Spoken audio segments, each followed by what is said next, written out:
The moment Ethan Cole stepped onto the cracked concrete of the old police training yard, the world he could no longer see seemed to inhale sharply, as if holding its breath for what was about to happen, because everyone there knew this was a meeting that should never have been allowed. A blind former officer standing alone before the most dangerous retired police dog in the state. A dog with a history of violent takedowns, scars earned in blood, and a reputation that made grown men step back. Yet Ethan stood still, his white cane resting against his leg, his posture straight, his face calm but worn by years of loss, as if he had already survived the worst life could do to him and was no longer afraid of what came next.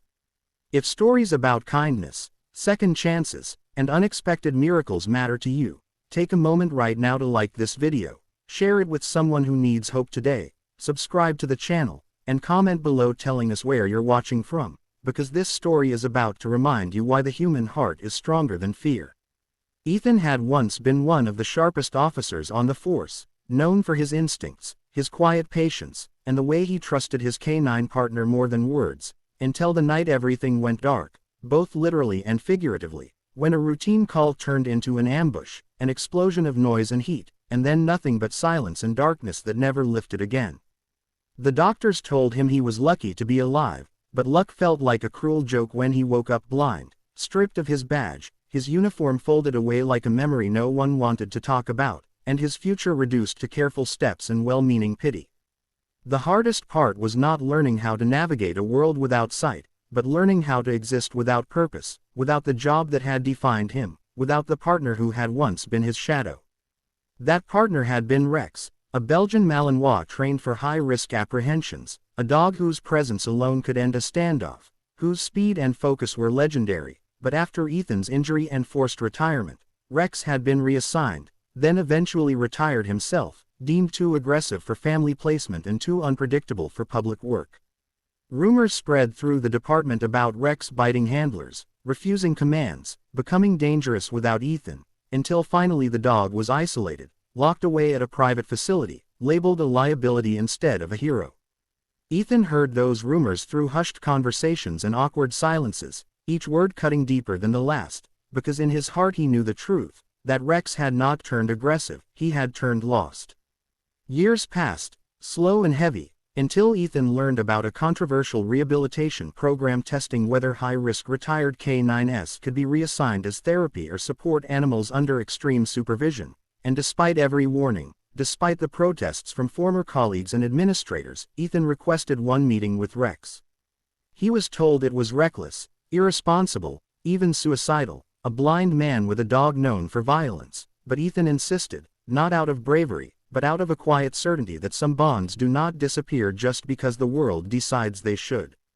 The yard was silent now except for the distant hum of traffic and the subtle movements of the handlers standing tensely at the edges, weapons ready, hearts pounding, as Rex was led in on a reinforced harness.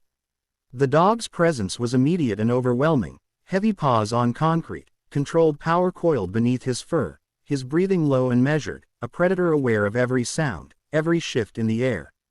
Ethan could not see any of it, but he felt it all, the weight of the moment pressing against his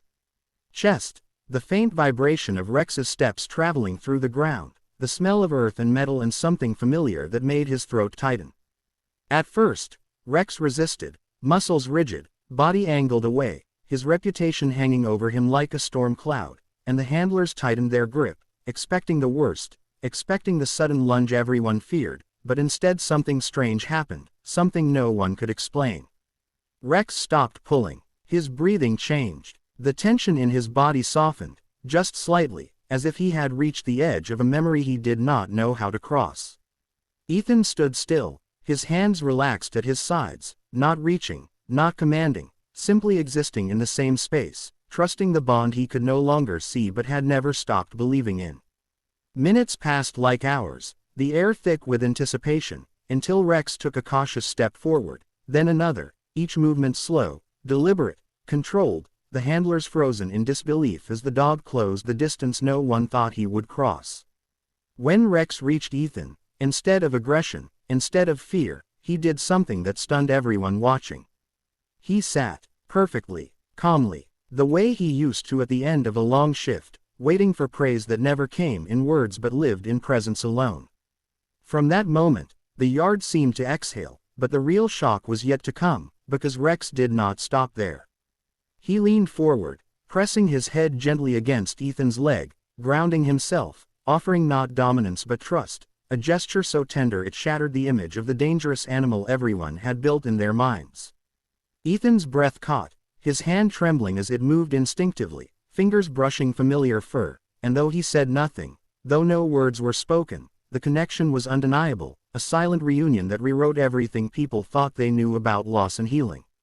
The program's supervisors watched closely over the following weeks as Rex and Ethan were allowed supervised time together, and again Rex defied expectations, guiding Ethan around obstacles, stopping him at curbs, positioning his body protectively in crowded spaces, responding not to commands spoken aloud but to subtle shifts in Ethan's posture and breathing, as if he had always known his purpose was not just to protect, but to understand.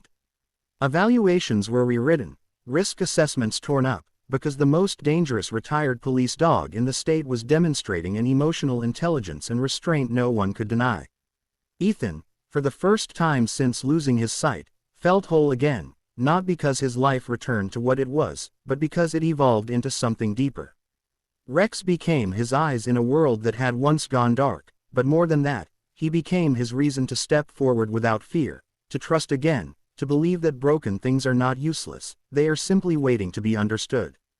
The public reaction was overwhelming when footage of their sessions surfaced, comments flooding in from people who saw their own pain reflected in the story of a blind officer and a dog everyone had given up on, reminding them that healing does not always look gentle at first glance.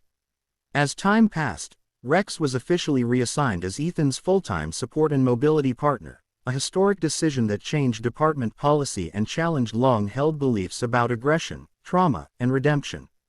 Together they visited schools, rehabilitation centers, and police academies, not as symbols of tragedy, but as living proof that strength and softness can coexist, that the most feared beings often carry the deepest loyalty, and that sometimes the ones labeled too dangerous are simply the ones who loved too deeply and lost too